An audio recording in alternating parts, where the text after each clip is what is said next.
Rudolfinum. It's a concert hall from the 1800s.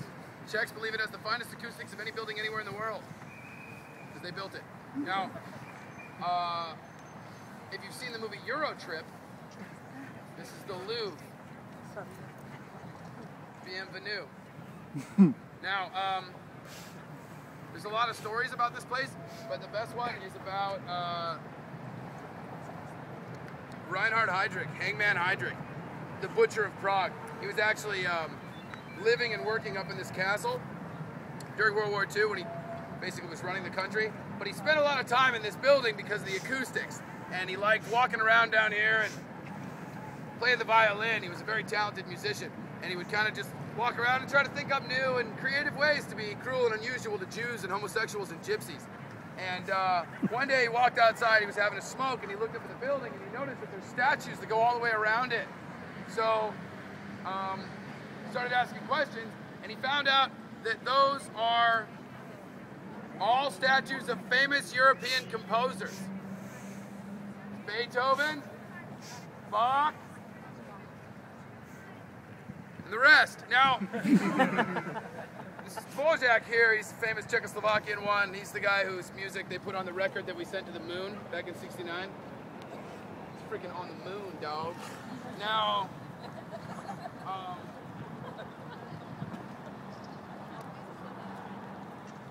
he found out that one of the composers was Felix Mendelssohn, who was a famous Jewish composer from Leipzig. So he sent 3 Nazis up there to tear it down because he didn't want a Jew on his awesome building. And they got up there and they realized something. None of those statues are labeled.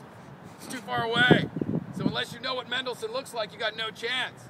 So they didn't want to admit that they were a bunch of ignorant Philistines that didn't know what this famous German composer looked like.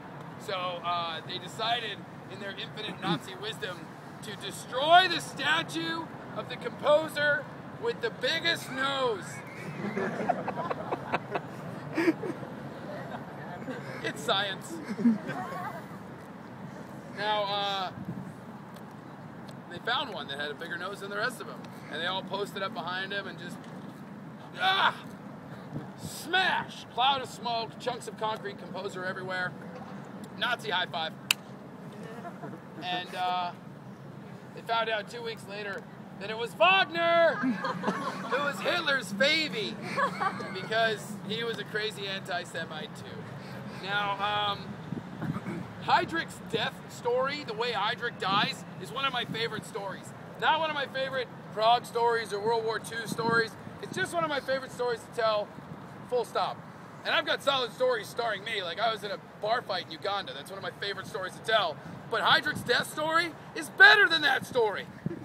Heydrich, the douche, is one I knew, because he's already got a lot of nicknames. I figure I can incorporate a new one in there. Sailed into this country in 1939 and overthrew this guy named Edvard Beneš, who was a national treasure. The guy was a brilliant, multilingual, well-traveled, well-educated economist, military strategist. And Beneš knew that he couldn't take the Nazis. So he acquiesced, like immediately, just said, screw it, you know what, I can't beat you guys. I'll just take my family, you can move into my castle, and I'll leave the country and I'm just gonna take these guys. Who? Oh, nobody, just these guys.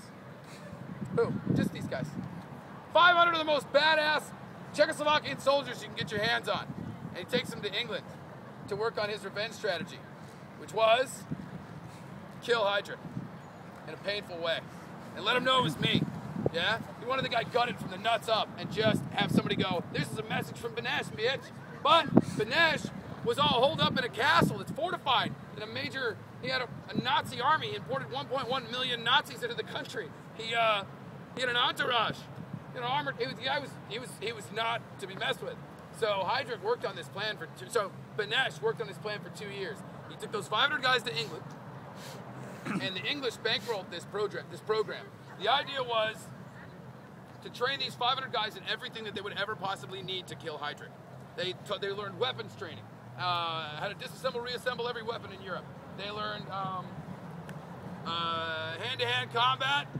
They learned languages, French, German, English. Learned how to fire up and take off any plane they might find. They learned, 1930s espionage, which is probably how to disguise yourself as a birdhouse. Now, They took the 2 best guys after 2 years of training and they parachuted them into this country in the middle of the night. All black, a little bit of makeup maybe. Lots of weapons, armed to the teeth. And the 2 most badass guys from those 500 guys after 2 years of training hit the ground. Still looking for Heydrich. Shot in the dark. How long do you think it took him to find him? 20 minutes. Not because they were badass, just a total coincidence. That night, Heydrich was driving around in his car. A convertible. With the top down. By himself. Fully uniformed. Name tag. Heydrich. Yeah, Heydrich. Swastika on the door. Might as well be a bullseye. And he wasn't driving like he was going somewhere. He was on a pleasure drive. So he could sig heil the chicks on the road. How you doing? I'm Heydrich. Jew murderer. What's up, ladies? I'm running the country now. How you doing? And he drives past these 2 guys who can't believe their luck. They're just, you can't make this stuff up. They're standing right there going, oh my, are you freaking kidding me? 2 years? 2 years of, I learned French. What the, damn it. The guy pulls out a grenade. Ah.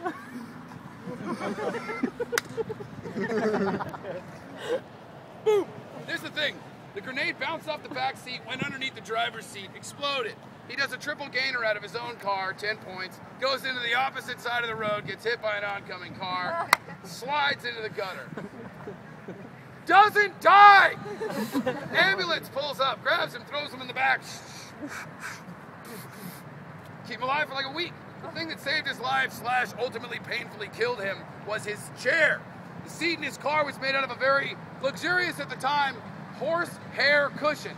Thousands of horse hairs pressed down into like a springy-like thing. And all those hairs turned into little tiny missiles when that grenade went off. And all of them shot into his little body. And one of them went into his kidney. And so he looked like a porcupine from the backside. And these doctors had to keep him awake for a week so they could ask him if we're fishing around in his innards. Just going, where does it hurt, Heydrich? Where does it hurt? Everywhere! Kill me! And they're scraping around in there. And ultimately it was his xenophobia that killed him because he needed blood transfusions to stay alive because he's losing all his blood, but he wouldn't take the dirty Czechoslovakian blood. He only wanted that sweet, sweet Aryan blood, but they didn't have any on tap. So he died. A horrible, nasty, screaming, painful, week-long Nazi death, which is awesome because Heydrich was a douche. Let's go look at the castle.